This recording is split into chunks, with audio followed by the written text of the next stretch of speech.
தமிழ் சினிமாவில் தன்னைத்தானே கிண்டல் செய்யும் வகையிலான கதாபாத்திரங்களில் ஹீரோவாக நடித்து புகழ் பெற்றவர் மறைந்த இயக்குனர் மற்றும் நடிகர் திரு பாக்யராஜ் அவர்கள். அதுக்கு பேர் பார்த்தீங்கன்னாக்கா சுயப்பகடி ஹீரோயிஸ்ன்னு சொல்லுவாங்க. அப்படிப்பட்ட ஒரு சுயப்பகடி ஹீரோயிசத்தை தான் பண்ணியிருக்காரு திரு விஜய் அவர்கள், தமிழ்நாடு முதலமைச்சர் திரு விஜய் அவர்கள். நேற்று கரூரில் நடைபெற்ற அந்த பொதுக்கூட்டம் மற்றும் 41 குடும்பங்களுக்கு அரசு வேலை வழங்கும் விழாவில் அவர் பேசிய பேச்சிற்கு காமெடியும் உச்சி தான் சொல்லணும். அப்படி தான் பேசியிருக்காரு. அவர் என்ன சொல்கிறாருனாக்கா, என்னை சட்டசபையில் வாயை திறந்து பேசுங்கன்னு சொன்னாங்க. நான் வாயை திறந்த உடனே சட்டசபையை விட்டு ஓடி போயிட்டாங்க அப்படின்ட்டு ஓடுன்ட்டு வேட்டைக்காரன் படத்தில் வர்ற பாட்டை பற்றி அவர் ஓடிட்டாங்கன்னு கிண்டல் பண்ணுறாரு. ஓடுறதை பற்றி நீங்கள் கிண்டல் பண்ணலாமா சிஎம் விஜய் அவர்களே? நீங்கள் கரூர் செப்டம்பர் மாதம் நடைபெற்ற அந்த பொதுக்கூட்டத்தில் 41 மரணமடைந்த சம்பவத்தில் அங்கேருந்து எடுத்தீங்க பாருங்கள் ஒரு ஓட்டம். அந்த ஓட்டம் கின்னஸ் ரெக்கார்டை விட அந்த யாரும் முறியடிக்க முடியாது. அப்படிப்பட்ட ஒரு ஓட்டத்தை எடுத்துக்கிங்க. நீங்கள் எனக்கு பேசுகிறீங்க பணமா ஜனமானு கேட்டாக்கா, நான் அந்த ஜனங்களுக்காக தான் நான் நிற்பேன்டா அப்படின்னு பேசுகிறீங்க. நீங்கள் அந்த கரூரில் நடந்த சம்பவத்தப்போ ஜனங்களுக்காக நின்ற விதம் இருக்கு. அடடா, அப்படி ஒரு மக்களுக்காக துடிதுடிச்சு போய் அங்கேயே நின்றீங்க. கரூரில் நடந்த சம்பவத்தை உடனே அந்த கணக்கு தீப்பன்னு சொன்னாலும் ஒரு அமைச்சர் ஆதவ் அர்ஜுனா அவர் சொன்னார் எவாக்குவேட் சொன்ன உடனே நீங்கள் அங்கேருந்து அந்த பஸ்ஸில் ஏறி பேசுனீங்கல்ல, பாட்டிலுக்கு 10 ரூபா பாட்டெல்லாம் பண்ணீங்கல்ல, அங்கேருந்து இறங்கி குதிச்சு ஓடினவர் தான். அவ்வளோ ஸ்பீடாக திருச்சி ஏர்போர்ட்டில் போய் நின்றுட்டீங்க. திருச்சி ஏர்போர்ட்டில் கார்லேருந்து இறங்கி உள்ளே போகும்போது ஒரு நிருபர் கேட்குறாரு, சார் 31 பேர் செத்து போயிட்டாங்களா சார் கரூர் விபத்தில் இதில் கூட்டத்தில் அப்படின்ட்டு அவர் உங்கள்கிட்ட ஒரு பதில் எதிர்பார்த்து கேட்குறாரு. நீங்கள் திரும்பி கூட பார்க்காம ஓடினீங்க பாருங்க ஓட்டம். அதுதான். அதனால் ஓட்டத்தை பற்றியெல்லாம் நீங்கள் பேசக்கூடாது. ஆனால் நீங்கள் பேசுகிறீங்க. இதுதான் சுயப்பகடி. நம்மளுடைய ட்ராக் ரெக்கார்டு ஏற்கனவே இப்படி இருக்குது. நம்ம ஏற்கனவே விழுந்தடிச்சு ஒடியாந்துருக்கோம். கரூரில் எடுத்த ஓட்டம் திருச்சி ஏர்போர்ட்டில் இறங்கி ஃப்ளைட்டை பிடிச்சி போய் பனையூர் பங்களாவில் பதுங்கினவர் தான். ஒரு வாரம் வெளியில் தலையை காட்டலை. இதுதான் உங்களுடைய பழைய ரெக்கார்டாக இருக்குது. நீங்கள் பேசுகிறீங்க ஓடுன்னு ஓடி போயிடுறாங்க, ஓட்டம் எடுத்துடுறாங்க அப்படின்ட்டு. அப்புறம் சொல்லியிருக்கீங்க 5 நிமிஷம் பேசுனது, 5 நிமிஷம் குளத்தூரில் பேசுனதுக்கே கொத்து பரோட்டா போட்டாங்கன்ட்டு. எவ்வளோ ஒரு எல்லலான ஆணவமான பேச்சு. சிஎம் சார், தமிழ்நாட்டில் மொத்தம் 234 தொகுதி இருக்குது. அதில் நீங்கள் 108 தொகுதியில் தான் வெற்றி பெற்றிருக்கீங்க. பாக்கி 124 தொகுதிகளில் நீங்கள் 2ஆம் இடமோ 3ஆம் இடமோ பெற்று தோல்வி அடைஞ்சிருக்கீங்க. ஸோ நீங்கள் எல்லா ஊர்லேயும் போய் 14 நிமிஷம் 15 நிமிஷம்லாம் பேசியிருக்கீங்க. அரியலூரில் பேசுனீங்க, நாகப்பட்டினத்தில் பேசுனீங்க, எல்லா ஊர்லேயும் பேசுனீங்க. அந்த பேசின மாவட்டங்கள் 8 மாவட்டங்களில் நீங்கள் உங்களுக்கு ஒரு தொகுதிகளோடு வெற்றி பெறலை. நீங்கள் சொல்கிறீங்க 5 நிமிஷம் பேசுனதுக்கே குளத்தூரில் கொத்து பரோட்டா போட்டாங்கன்னு. இப்போ உங்களுக்கு 124 தொகுதியில் கொத்து பரோட்டா போட்டிருக்காங்களே. நீங்கள் போய் பேசிய நாகப்பட்டினம், அரியலூர், இன்னும் 8 மாவட்டங்களில், அரியலூர் 8 மாவட்டங்களில் உங்களுக்கு ஒரு சீட்டு கூட நீங்கள் வெற்றி பெற முடியலை. அதனால் ஆணவத்தோட உச்சத்தில் நின்று பேசாதீங்க.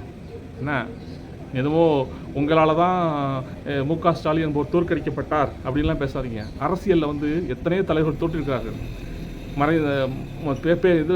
பெருந்தலைவர் காமராஜர் தோற்றிருக்கார்.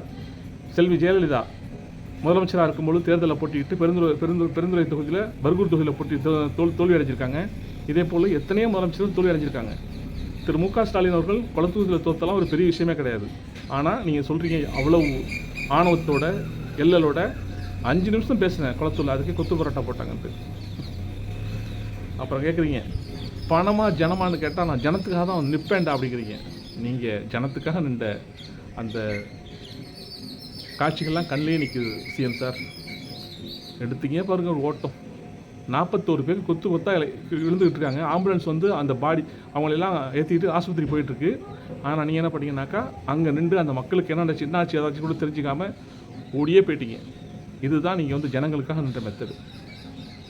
அப்புறம் சொல்கிறீங்க லஞ்சம் எங்கே பார்த்தாலும் லஞ்சம், அவ்வளோ லஞ்சம் புரட்ட ஒவ்வொரு டிபார்ட்மெண்ட்லையும் புரட்ட என்ன அவ்வளோ ஊழல் நடந்திருக்கு அப்படின்னு சொல்கிறீங்க. சார், நீங்கள் இப்போ தமிழ்நாட்டு முதலமைச்சர் நீங்கள் தான்.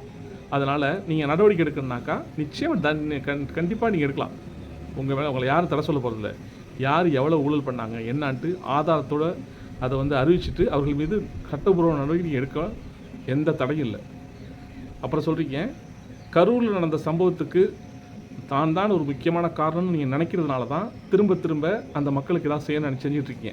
ஏற்கனவே 20 லட்ச ரூபா கொடுத்துருக்கீங்க. இப்போ என்ன சொல்கிறது, ஊரா விட்டு நெய்யை எடுத்து உங்கள் வீட்டில் ஸ்வீட் செய்கிற மாதிரி உங்களால் ஏற்பட்ட அந்த விபத்துக்கு 41 பேர் கொல்லப்பட்டதுக்கு அந்த சம்மந்தப்பட்ட 41 குடும்பங்களில் 31 பேருக்கு அரசு வேலைவாய்ப்பு கொடுத்துருக்கீங்க. ஒருத்தருக்கு மட்டும் 10 லட்ச ரூபா பணம் கொடுத்துருக்கீங்க. இது நடந்திருக்கு. ஆனால் என்ன சொல்கிறீங்க, மக்களுக்குன்னா நான் வந்து நிற்பேன். கரூரில் ஏற்பட்ட அந்த சம்பவம் வந்து திட்டமிட்டு நடத்தப்பட்ட ஒரு பிளான் பண்ணி நடத்தப்பட்ட ஒரு சம்பவம். அரியலூரில் நான் பேசிட்டு பெரம்பலூர் போகும்போது அங்கே உள்ள போலீஸ்காரங்க சொன்னாங்க, சார் அங்கே வந்து கூட்டம் ஜாஸ்தியாக இருக்குது, அங்கே போனால் வேறு எதாவது நடந்துடும் அப்படின்னு சொன்னாங்க. அதனால் அவங்க பேச்சை கேட்டு நான் திரும்பி போயிட்டேன். ஆனால் நாமக்கல்லேருந்து கரூருக்கு நான் பேச வரும்பொழுது அங்கே உள்ள போலீஸ்காரங்க என்ன அவ்வளவு சூப்பராக அழைச்சிட்டு வந்தாங்க. எந்த விதமான தடையும் சொல்லலை. அவங்களுக்கு நினச்சாக்கா அந்த கூட்டத்தை கேன்சல் பண்ணுற அதிகாரம் அந்த போலீஸ்காரங்களுக்கு இருக்குது. ஆனால் அவங்க அப்படிலாம் பண்ணலை. அப்படியே என்ன அவ்வளோ சேஃபாக அவ்வளோ இதாக பக்காவாக அந்த கூட்டம் நடக்கிற இடத்துக்கு அழைச்சிட்டு வந்தாங்க. அதனால் நானும் நம்பி அந்த இடத்துக்கு வந்துட்டேன் அப்படின்ட்டு இப்போ இவ்வளவு கதை சொல்கிறீங்களே. அந்த சம்மந்தப்பட்ட அந்த கரூர் டிஎஸ்பி நீங்கள் நின்று பேசுனீங்கல்ல, அதுக்கு 50 மீட்டர் முன்னே சொல்லியிருக்கேன், சார் கூட்டம் ஜாஸ்தியாக இருக்குது, இதுக்கு மேலே இந்த இடத்த தாண்டி போக வேணாம், நம்ம இந்த இடத்துல நீங்கள் வண்டியை நிப்பாட்டிங்கே பேசலாமே அப்படின்னு சொன்னதுக்கு உங்கள் சம்மந்தப்பட்ட தரப்பு ஆட்கள் என்ன சொல்லியிருக்காங்க, அதெல்லாம் முடியாது, நாங்கள் எந்த இடத்துல பிளான் பண்ணியிருக்கோமோ நாங்கள் அங்கே தான் வண்டியை நிப்பாட்டுவோம், அங்கே தான் பேசுவோம், அங்கே பேசினா தான் கேமரா கவரேஜ் பக்காவாக கிடைக்கும், ஆடியோ சிஸ்டம்லாம் கரெக்டாக ஒர்க் பண்ணும் அப்படின்னு நீங்கள் சொல்லி நீங்கள் வந்து அந்த சம்மந்தப்பட்ட ப்ராப்பராக நீங்கள் வண்டியை அந்த வாகனத்தை பார்க் பண்ணி பேசுனீங்கல்ல, அது வரைக்கும் கொண்டு வந்தது கொஞ்சம் கொஞ்சமாக நகர்த்தி அவ்வளோ ஒரு பெரிய கூட்டம் நிற்குது. அந்த கூட்டத்தை அப்படியே பிளந்து அப்படியே அவ்வளோ அப்படியே கொஞ்சம் கொஞ்சமாக வண்டியை நகர்த்தி மூவ் பண்ணி ஒரு நெரிசலை உண்டாக்கியது உங்களுடைய செயல். ஆனால் இப்போ என்ன சொல்கிறீங்க, எங்களுக்கு வந்து கரூர் போலீஸ்காரங்க வந்து யாருமே எனக்கு வந்து அட்வைஸ் பண்ணலை, இந்த கூட்டம் இங்கே நடத்த வேணாம், கேன்சல் பண்ணுங்க, இந்த அப்படிலாம் எதுவுமே என்கிட்ட சொல்லவே இல்லை, அவங்க இதுக்கு முன்னாடி ஒரு பெரிய சதித்திட்டே நடந்திருக்கு அப்படின்ட்டு சொல்கிறீங்க. சார் நீங்கள் தான் இப்போ தமிழ்நாட்டுடைய முதலமைச்சர். அந்த சம்மந்தப்பட்ட அப்போது அங்கே காவல் பணியில் இருந்த போலீஸ்காரங்க யாருமே எங்கேயும் போயில்லை, இங்கே தான் இருக்காங்க. உண்மையிலே ஒரு சதித்திட்டம் நினச்சினாக்கா சம்மந்தப்பட்ட அதிகாரிகளை இவங்கெல்லாம் இப்படி அங்கே காவல்துறை பணியில் இருந்தாங்க, இவங்களும் இது சம்மந்தப்பட்டிருக்காங்க, அவங்கள கூப்பிட்டு வச்சு விசாரணை பண்ணி நீங்கள் அறிவிக்கலாம்.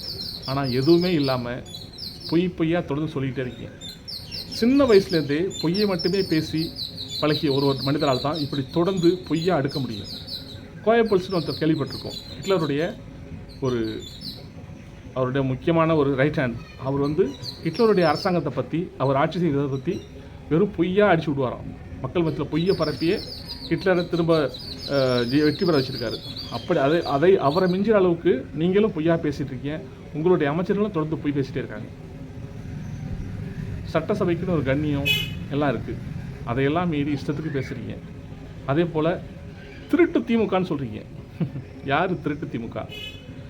எதிர்கட்சி கூட்டணியில் வெற்றி பெற்ற எம்எல்ஏக்களை உங்கள் கட்சிக்கு ஆதரவு கொடுக்க வச்சிங்க, ஓகே ரைட்.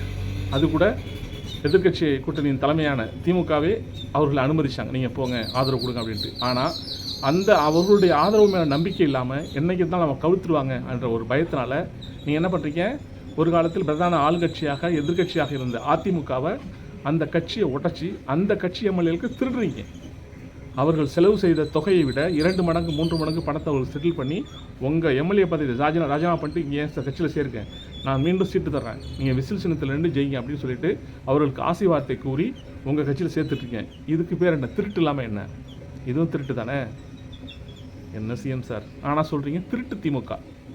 ஒரு காலத்தில் நீங்கள் தூய சக்தின்னு உங்களை பெருமையாக பேசிட்டீங்க. ஆனால் நீங்கள் தூய சக்தியெல்லாம் கிடையாது. எப்படி தூய சக்தியாக இருக்க முடியும்? குட்கா என்ற போதைப்பொருள் மூலமாக ஊழல் செய்து கமிஷன் வாங்கிய சி விஜயபாஸ்கரை உங்கள் கட்சியில் சேர்த்துருக்கீங்க. பிஜேபிக்கு எப்படி ஒரு வாஷிங் மிஷின் இருந்து அவர்கள் அந்த ஊழல் செய்தவர்கள் எல்லாம் வந்து வாஷிங் மிஷினில் போட்டு வெளுத்துருக்கிறாங்களோ அதே போல் இந்த சி விஜயபாஸ்கர் வாஷிங் மிஷினில் போட்டு வாஷ் பண்ணிவிட்டு உங்கள் கட்சியில் சேர்த்துருக்கீங்க. அதே போல் எம்ஆர் விஜயபாஸ்கர் கரூர் தொகுதி எம்எல்ஏவாக இருந்தவர், அவர் வந்து சட்டசபை உறுப்பினர் பதவியை ரிசைன் பண்ணிவிட்டு இப்போ உங்கள் கட்சியில் சேர்ந்திருக்காரு. அவர் ஆள் கடத்தல் என்ன சொத்தை வந்து ஆட்டை போட்டதுன்னு பல வழக்கு அவர் மேலே இருக்குது. அதாவது இன்னொன்று சொன்னாக்கா அரசு முத்திரையே வந்து போர்ஜரி பண்ணி ரெடி பண்ணியிருக்காரு. இந்த மாதிரி கடுமையான குற்றங்கள் எல்லாம் அவர் பண்ணியிருக்காரு. அவரையும் கட்சியில் சேர்த்துருக்கீங்க. இப்படிப்பட்ட ஊழல்வாதிகளெல்லாம் கட்சியில் சேர்த்துட்டு நாங்கள் தூய சக்தி, நாங்கள் வந்து தொடமாட்டோம், தொட்டவங்களையும் விட மாட்டோம், தொட நினச்சாலும் விட மாட்டோம், ஏற்கனவே தொட்டவங்களையும் விட மாட்டோம் அப்படின்னு சொல்லிட்டு வசம்லாம் பேசுகிறீங்க. ஆனால் அதுக்கான அர்த்தம் புரியுது. ஏற்கனவே தொட்டவங்களெல்லாம் உங்கள் கட்சியில் சேர்த்து விடாமல் உங்கள் கட்சியில் சேர்த்துட்ருக்கீங்க. எம்எல்ஏ பதவி ரிசைன் பண்ணி வச்சு சேர்த்துட்ருக்கீங்க. இதுதான் நடந்துகிட்ருக்கு. தமிழக அரசியலில் எவ்வளவோ தலைவர்கள் வந்திருக்காங்க, போயிருக்காங்க. ஆனால் இவ்வளவு ஆணவமாக எல்லலோடு தான் ஒரு முதலமைச்சர் பதவியில் இருக்கிறோம் என்பதை மறந்து இப்படியெல்லாம் ஒரு என்ன சொல்கிறது, ஒரு சாக்கடைத்தனமான பேச்சை யாருமே பேசுனதில்லை. ஆனால் நீங்கள் பேசிகிட்டு இருக்கீங்க. சட்டசபையில் பேசுங்கன்னாக்கா அவங்க பேச சொன்னது பதில் நீங்கள் வாயத்தை வந்து பதில் சொல்லுங்கன்னு சொன்னது வேறு விதத்துக்காக, வேறு விஷயங்களுக்காக. தமிழ்நாட்டில் இப்படியெல்லாம் பாலியல் குற்றங்கள் நடந்துகிட்ருக்கு, ஏன்னா கொலைகள் நடந்துகிட்ருக்கு, இதை பற்றிலாம் பேசுங்க அப்படின்னு சொன்னாக்கா இவர் பேசுனது வேறு எதையோ. எப்படி நேற்று கரூரில் வந்து பஞ்ச டைலாக் மனப்பாடம் பண்ணிட்டு வந்து பேசினாரோ அதே போல் தான் சட்டசபையில் பேசிட்டு ஒரு ஆக்ஷன் அவர் பண்ணிட்டு போயிட்டார். பொடிங்க என்ன சொல்கிறேன்னு தெரியல. மக்கள் எல்லாத்தையும் பார்த்துட்டு தான் இருக்காங்க. இடைத்தேர்தல் வரும், நமக்கு தேவையான பற்றாக்குறையாக இருக்குது 118 எம்எல்ஏக்களுக்கு எத்தனை பற்றாக்குறையாக இருக்கோ அதையெல்லாம் வந்து எதிர்க்கட்சி உறுப்பினர்களை விலக்கி வாங்கி எப்படியும் அந்த 118 என்ற மேஜிக் நம்பரை அச்சீவ் பண்ணிடலாம் அப்படின்ட்டு நீங்கள் பிளான் பண்ணியிருக்கீங்க. நீங்கள் பிளான் பண்ணி நீங்கள் போய் நேற்று கரூரில் கூட்டத்துக்கு பேசுனதுக்கு காரணமே இடைத்தேர்தல் அங்கே வரும் என்ற நம்பிக்கையில் தான் நீங்கள் போய் பேசுகிறது பிரச்சார கூட்டம். அந்த சம்பவம் நடப்பதற்கு முக்கியமான முதல் காரணம் நீங்கள் தான். ஆனால் உங்கள் மீது அப்போ ஒரு ஆக்ஷன் எடுத்து உங்கள் பேரில் ஒரு எஃப்ஐஆர் போட்டிருந்தாக்கா எல்லாம் சரியாக இருந்திருக்கும். நாகரிக அரசியல் பண்ணுறேன்ட்டு ஒரு முன்னாள் முதலமைச்சராக திரு மு க ஸ்டாலின் அவர்கள், எந்த தலைவரும் தன்னுடைய தொண்டர்கள் இப்படி மரணிப்பதை விரும்ப மாட்டார்கள் அப்படின்ட்டு ரொம்ப உங்களுக்கு வக்காலத்து வாங்கி சப்போர்ட்டாக பேசினார்ல, அதுக்கு தான் இப்போ நீங்கள் இப்படியெல்லாம் பேசிகிட்டு இருக்கீங்க, வாயால் வடை சுட்டுருக்கீங்க. இதையும் மக்கள் பார்த்துட்டு தான் இருக்காங்க. மக்களை சொல்லி என்ன பண்ணுறது ஒன்றும் புரியலை. ஏன்னா ஏற்கனவே அவங்க 108 தொகுதியில் ஓட்டு போட்டாங்கன்னு சொல்கிறாங்க. ஆனால் என்னால் நம்ப முடியலை. அவ்வளோ முட்டாள்தனமாக மக்கள் இருக்காங்கன்னு என்னால் ஏற்றுக்கவே முடியல. அது இவிஎம் ஃப்ராடு தான் என்பதை நான் முழுமையாக நம்புகிறேன்.